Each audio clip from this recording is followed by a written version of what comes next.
Someone here wants to take care of you. Yan oh. Gusto ka niyang alagaan, gusto ka niyang suportahan, gusto niyang hindi lang basta maging bystander or panauhin or guessable isa na naman Tagalog. Happy ka, Miss Yorn. Yes, na panauhin. O bakit, bakit? Okay. Guess, yan o. Ayaw niya maging guess sa buhay mo. Yan o. Gusto niya no, na manatili sa life mo upang maalagaan ka. Yan. Upang mabantayan ka. Yan o. Yeah, I know, hindi ka na bata, no? But we're talking about the heart. Okay? Love life, no? Love life mo. Okay? Let us see.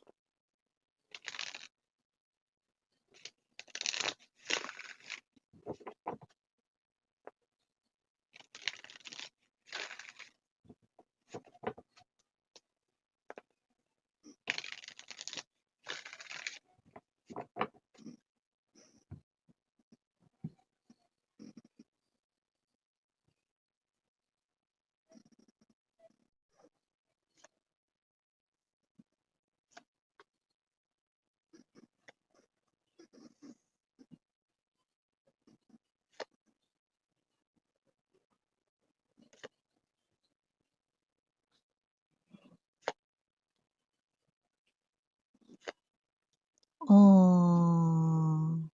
So whether this is a person right in here naka-connect mo na ngayon, no, or whether this is already your person like may in relationship na kayong dalawa, no, or kayo na officially, no, or kahit hindi pa, basta ka-connect mo na 'tong person na 'to dito, no, this person is saying like, I'm picking up, no, mahirap pero masaya. Yan, oh.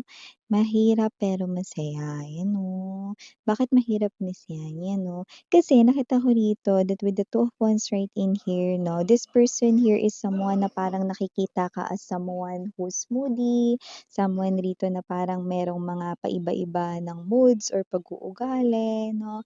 And this person here, no, yeah, iniisip niya rito, no, na in the future baka, ito ay conflict 'no or conflict dito pero hindi niya nakikita yon as conflict na problema kasi sa iba nakikita bilang problema 'yan, 'di ba? Dito, kay lumalabas na 'yun ay something cute, ayan 'no. Something na kaya niyang sabayan 'no, anuman ang topak mo. Pogi points 'yun tsaka ganda points 'yun, kapagka kayang sabayan yung topak, 'di ba? Kasi hindi lahat 'no, kayang sabayan yung topak at ang pinakamalupit dun, hindi talaga lahat nakikita yung topak bilang cute, 'di ba? Yung iba nakikita yun bilang disaster. Pero itong tao na 'to with the Ten of Coins energy 'no, mahirap ka man daw mahalin, okey, pero masaya, yan 'no. So, in other words 'no, pasensyoso or itong tao na 'to 'no, pasensyoso or pasensyosa lang siya siguro sa'yo, okey? At willing siya ditong intindihin ka no matter what. Yun oh, see? Kahit anong mangyari hindi siya aatras kahit na may pagka-moody ka, ayan oh. Palagi pa ring ikaw yung pupuntahan niya, ikaw rito 'no, yung pipiliin niya, ikaw lamang, 'yan. So, if you're hearing some kind of noise in my background, I do apologize for that, it's out of my control 'no, mag-focus na lamang tayo dito sa ating own world. Woo! Queen of Cups and the King of Cups energy. So, definitely you are divine counterpart right in here. You are, uh meant to be 'no or you are someone here 'no na divine counterparts kayo rito. So, ibig sabihin kahit hindi pa officially kayo 'no or kahit na mga babes 'no, kayo ay kayo na talaga 'no, ibig sabihin lumalabas 'no, na kayong dalawa ay match made in heaven 'no. Perfect match kayong dalawa, yun 'no. Kahit moody ako, miss yan. Kahit may toyo ako, miss yan. Oo. So, inaamin mong may toyo ka 'no? Sino walang toyo, 'di ba? Lahat may toyo, may suka pa nga. Bottom of the deck, Four of Wands. Oh, our ultimate bartender is here para hindi na nakakagulat. Eight of Wands, okay. So bago natin pag-usapan ito more, batiin po muna natin lahat. Hi and hello there everyone. My name is Yan. Welcome new subscribers. Returning Eastern buyers ko po yaters. Thank you so much. At yun nga wala tayo ditong gender ba ay lalaki LGBT. Everybody ay welcome. Pwede rin pong i-switch ang mga roles dahil possible magkapalit-palit dahil general reading ito. And at the end of the day, lahat ay may free will na free mong gamitin anytime, anywhere. Timeless tayo dito, pwede nangyari na, sa iba nangyayari na, sa iba mangyayari pa lamang kailanman. Just take only what resonates. But here, sa nakikita ko dito mga babes, no, may energy dito, no, na siya ay talagang seryoso sa'yo. Okay? So, itong tao na 'to 'no, ay hindi nabibwisit 'no, kapagka paiba-iba yung mood mo 'no, or kapagka meron ka ritong topak 'no, or kapag meron ditong bagay na parang may energy ka kasi na parang, mabilis kang mainis lalo na kapagka yun yung bagay na hindi mo feel. Not necessarily that it's something here na parang, um mabigat na problema 'no, pero may mga bagay kasi lahat ng tao kinaiinisan, 'di ba?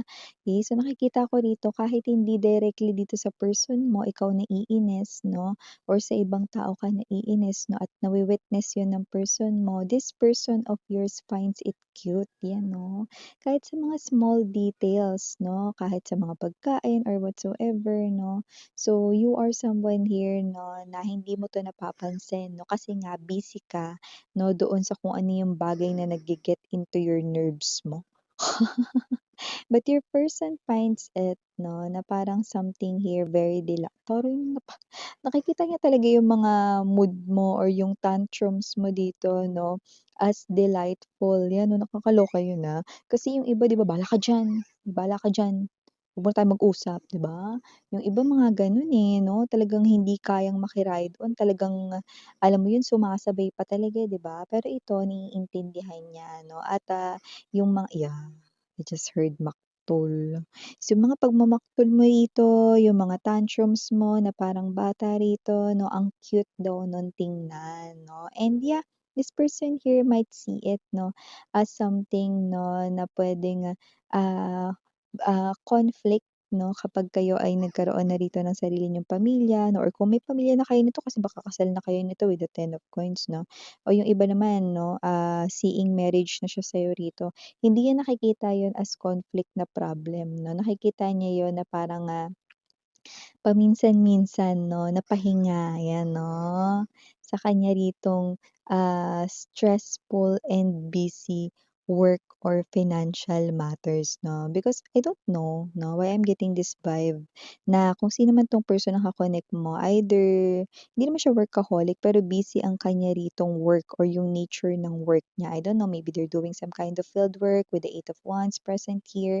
Or maybe yung profession or occupation niya lang 'no, is somewhat busy, yung parang laging kinakailangan dito 'no. Puwedeng engineer yun, this person here could be doctor 'no, involving medicine or whatever 'no, or yung busy talaga dito 'no. Pero gano'n pa man, nakikita ko na itong mga magiging tantrums mo, yung mga pagiging moody mo rito, hindi niya yun makikita as problems kundi pahinga niya 'no, sa kanyang stress, work environment. Yan 'no, ang taray nun, pahinga niya pa yun. Pero para sa'yo bisit na bisit ka na sa mga bagay, maliliit na mga bagay at kung ano-ano pang mga bagay 'no, pero para sa person mo, your person will find it cute. Actually, ngayon niya na nga nakikita at nare-realize 'yan. So, hindi ko siya nakikitang nagba-back out just because you're moody, just because 'no, pabago-bago minsan yung isip mo about things 'no, or about making decisions 'no, in, any matter sa life mo rito, okey lang. Okay. Mahirap ka man ditong maintindihan minsan, okey lang kasi masaya naman siya, yun, 'di ba? So, yung person mo lang talaga nakakaintindi sa'yo. Yung person mo lang talaga nakakaintindi ng topak mo. Uy, wag mo na pakawalan 'to, kasi hindi lahat naiintindihan yung mga ganyan 'no. Yung iba 'no, ganyan na nga yung nafi-feel mo 'no, aawayin ka pa, 'di ba? Pero itong person na 'to na hindi ka nito aawayin 'no, you're perfectly match made in heaven 'no. So eto na talaga ano yung person na magpapakalma sa'yo. Eto na talaga yung pinaka-sincere at very understanding 'no, na person para sa'yo. 4 of Wands, nakita ko ng marriage sa inyong dalawa 'no, at kung kayo ay married na, nakita ko rito 'no ng habang-buhay na pagsasama dahil siya lamang ang taong nakakaintindi at nakakaunawa sa'yo. Okay, at hindi na tayo nagulat kanina lumabas yung ating ultimate bartender, the Temperance right in here. So definitely kung ano man ang inyong koneksyon, kayo talaga ay meant to be.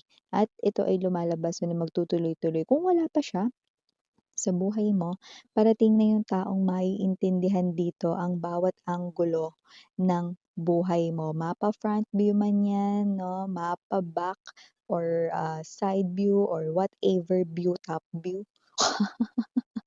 Bird's eye view, yan 'no, kahit anong view pa yan mga babes 'no, this person here will always find it very romantic yung view, okay kapagka nakikita ka niya. So, kahit na ano pa 'no, alam niya dito, alam mo parang mature 'tong person mo 'no, alam niya na may iba't ibang ugali yung mga tao at alam niya rin na pati siya gano'n din 'no, pero, kaya niyang kontrolin 'yun 'no.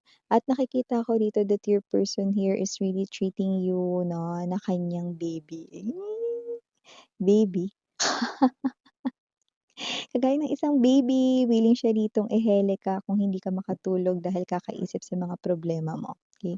Uunahin niya ang kapakanan mo at uunahin niya rin talaga na makatulog ka rito 'no, ng mapayapa. So, your person here, nakikita ko rito na ikaw ang kanyang top priority or kung wala pa siya magiging top priority ka ng taong ito at nakikita ko rito that this person here magkakaroon din siya ng strategy rito 'no, na mag-travel kayo 'no ng mas madalas, okey? Para mas bigay ng healing sa'yo. Kasi ewan ko, maaaring ikaw yung klase ng person na mabilis ma-stress, okey? So, possible na, itong person na talaga 'to 'no, yung perfect na perfect para sa'yo. Gano'n, taray. Mapera 'to kasi nakikita ko rito na pagdating sa money, it's not a problem. So, kahit na mag-travel pa kayo ng madalas, okey, carry lang, 'yan 'no. Push na push 'tong person na iti. Okey, at siyempre nakikita ko din dito yung iba maaaring may differences kayo. Puwedeng sa skin color, sa height, sa body build, okey. Puwede rin naman mga babes 'no, sa religion, ethnicity, or beliefs and tradition. But this person here is definitely very, very, very understanding na wala ka ng mahahanap na mas understanding pa sa kanya dahil siya lang yung makaiintindi sa'yo, 'di ba?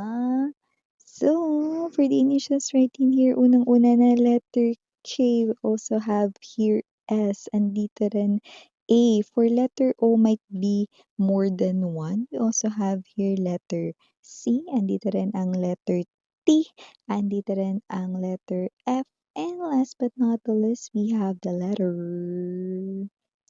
E. And yes, I'm also seeing right in here number. So this person here no is nagpapakita sa akin ng spiritual number 9. So this person here will be emotionally available only to you.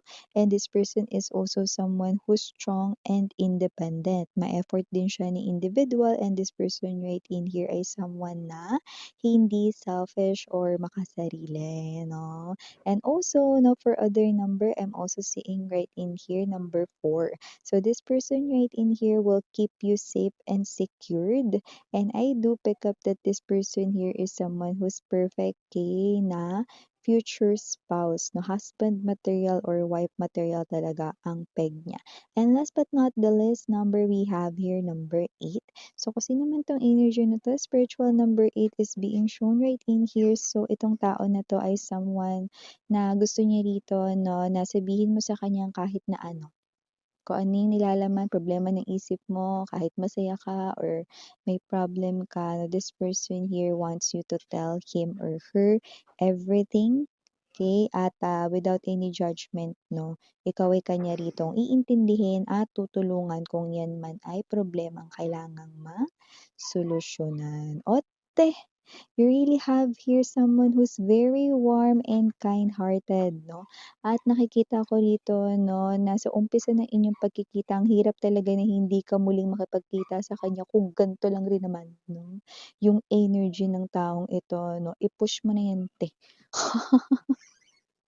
So, ito yung mga mensahe right here for ya, collective. Thank you so much. Again, I'm Yuriana Onni for the girls in Yana Duna for the boys, sarang ngayon love and light.